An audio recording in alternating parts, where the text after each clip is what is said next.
Во тоа време во околниве земји започна вакви слични проекти на истакнување на најуспешните на најгламурозен начин. Значи тоа значи да се соберат во една гала сала, каде што ќе бидат истакнати најуспешните, ќе има една сеопфатна анализа на кои се тие, зошто стигнале, како стигнале до таму, ќе им се предарат награди. И ако го видов тоа последен пат се случуваше во Загреб, Сараево, Белград, сватив дека компаниите сакаат да присуствуваат на такви настани, бидејќи тоа им е на нив маркетинг.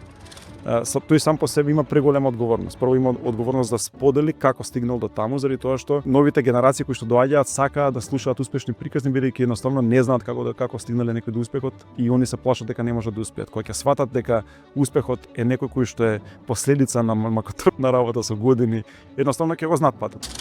Да навлезам во тоа дека ја 5 години се трудев наредна година и никако не успеав да го реализирам тој проект кај нас, бидејќи бараше од мене сериозен дефокус од мојот фокус на податоци кои што го работам.